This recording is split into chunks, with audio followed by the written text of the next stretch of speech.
Hello viewers, আমরা কি কখনো মাইক্রোসফট ওয়ার্ডের মধ্যে নোটবুক তৈরি করেছি? যদি না করে থাকি তাহলে চলো আজকে জেনে নিই কিভাবে এমএস ওয়ার্ডের মধ্যে নোটবুক তৈরি করব।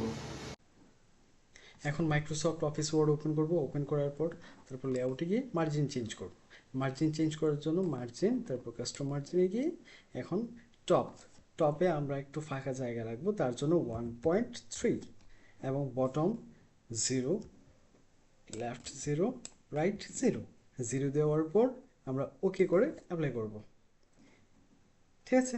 এখন আমাদের পেজের লেফট, রাইট এবং বটমে কোনো স্পেস নেই, শুধুমাত্র টপ হিডার অপশনে কিছুটা স্পেস আছে, কারণ আমাদের ওইখানে নোটবুকের মার্জিন পড়বে। নাও নেক্সট, এখন আমরা পেজের রুলগুলি তৈরি করব। পেজের রুলগুলি তৈরি করার জন্য আমাদের ইনসার্টে গিয়ে টেবিলে যেতে হবে, টেবিলে গিয়ে ইনসার্ট টেবিল।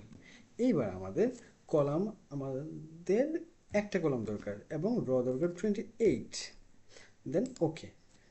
এখন এখন আমাদের সবগুলি রোয়ের হাইট অ্যাডজাস্ট করতে হবে। যেহেতু আমরা নোটবুক তৈরি করব লেখার জন্য, সুতরাং আমাদের স্পেসটা একটু বেশি দরকার। তার জন্য টেবিল লেআউটে গিয়ে আমরা হাইট অ্যাডজাস্ট করব। রয়ের হাইট অ্যাডজাস্ট করার জন্য হাইটে গিয়ে 0.35 ইউজ করব, 0.35, দেন ওকে। এইবার এখন আমাদের রয়ের হাইট অ্যাডজাস্ট হয়ে গেল।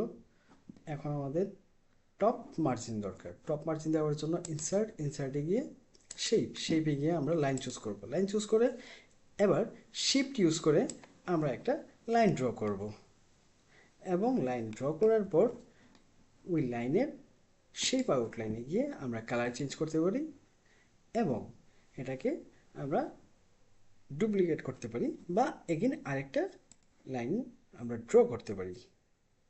এগেন শিফটে চাপ দিয়ে আমরা লাইনটা ড্র করব। ড্র করার পর কালার ইউজ করব এবং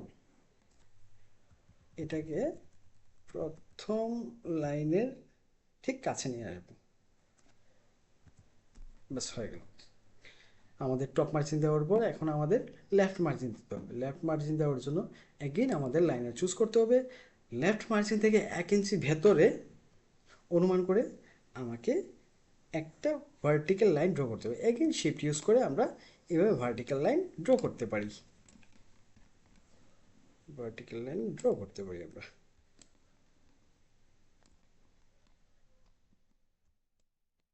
ব্যাস হয়ে গেল।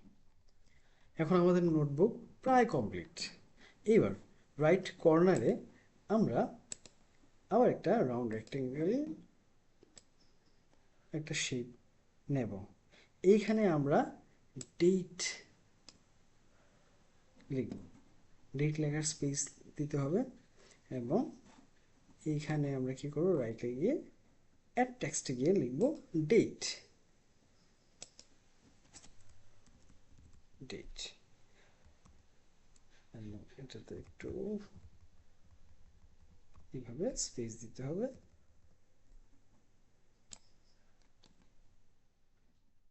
এবং এটার বর্ডার কালার দিতে হবে শেপ আউটলাইন কালার ব্ল্যাক এবং ফিল কালার দেব হোয়াইট আর মাঝখানে টেক্সটের কালার দেব ব্ল্যাক।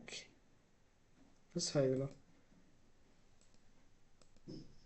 এবার এটাকে একটু অ্যাডজাস্ট করি, সিলেক্ট করব প্যারাগ্রাফে গিয়ে আমরা বিফোর স্পেসিং বাড়িয়ে দেব লেখার জন্য, যাতে আমাদের একটু স্পেস দেখা যায়।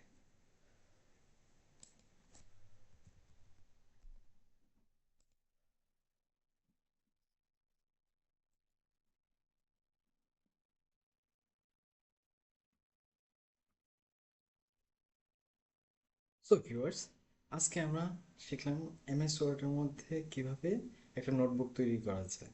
তো খুবই সহজ পদ্ধতিতে আমরা একটা নোটবুক তৈরি করলাম এমএস ওয়ার্ডের মধ্যে।